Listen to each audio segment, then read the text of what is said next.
एससीएफनं मराठीतून व्यवस्थापनाचा हा जो अभ्यासक्रम सुरू केला आहे, या अभ्यासक्रमासाठी त्याच्या चालकांना आणि सर्व विद्यार्थ्यांना माझ्या मनपूर्वक शुभेच्छा। हा अभ्यासक्रम मराठीतून सुरू केल्यामुळे या देशाच्या शैक्षणिक विश्वामध्ये एक नवी क्रांती झालेली, एक नवं दालन उघडलं जाणार आहे असं मला वाटतं।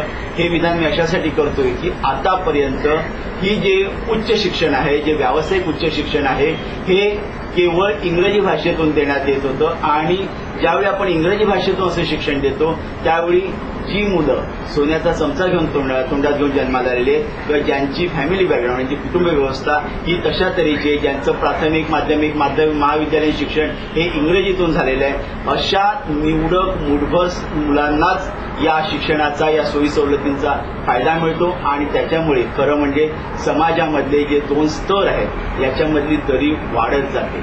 हा जो अभ्यासक्रम हा मराठीतून आणलेला आहे, याच्यामुळे जे विद्यार्थी मराठीतून शिकले, ज्यांना त्या काळामध्ये इंग्रजी शिक्षणाची सोय झाली नाही किंवा तशी गरजही वाटली नाही, अशा विद्यार्थ्यांना ज्ञानाचं एक नवं दालन हे सुरू होणार आहे। खरं म्हणजे भारतीय भाषांमध्ये अशा तऱ्हेचं उच्च शिक्षण देण्याची ही जी गरज आहे ती सरकारने पार पाडायला पाहिजे, परंतु सरकार त्याच्यात पडलेले नसल्यामुळे असे तऱ्हेचे जे तरुण या व्यवसायामध्ये येऊन मराठीमधून शिक्षण घेण्याचा प्रयत्न करत आहेत, त्यांना खरोखर शतशः धन्यवाद द्यायला पाहिजे। याच्यामुळे विविध पद्धतीची गरज ही भागली जाणार आहे की जी मुलं मराठीतून शिकली, या मराठीतून शिकलेल्या मुलांना ते होतकरूत्व आहे, त्यांच्याकडे कौशल्य आहे, त्यांच्याकडे बुद्धिमत्ता आहे, त्यांच्याकडे ज्ञान आहे, केवळ भाषेच्या अडचणीमुळे त्यांना व्यवस्थापनासारख्या एका विशिष्ट विषयाची ही ओळख होत नाही आणि त्याच्यामुळे जी मुलं हे इंग्रजीतून शिक्षण घेऊन त्याच्यामुळे पुढे उच्च हुद्द्याच्या नोकऱ्या मिळवतात, त्यांच्या अशा संधींपासून या विद्यार्थ्यांना वंचित राहावं लागतं।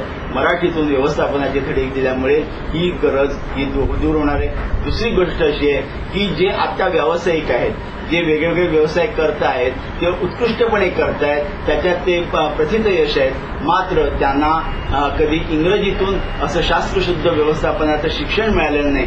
त्यामुळे काही संज्ञा असतात व्यवस्थापनातल्या, काही त्याला आपण जार्गन्स म्हणतो त्या असतात, काही संकल्पना असतात, कॉन्सेप्ट्स असतात, यांच्यापासून ही मुलं हे व्यावसायिक हे पारखी होतात। जर का मराठीतून चांगल्या शिक्षकांनी, चांगल्या तज्ज्ञांनी जर का हे धडे दिले तर ही जी एक उरलीसुरली गरज आहे, ही गरज सुद्धा त्यांची भागेल आणि ते अत्यंत उपयुक्त आणि अतिशय उत्कृष्ट असे व्यावसायिक व्यवस्थापक हे होऊ शकतील याची मला खात्री आहे।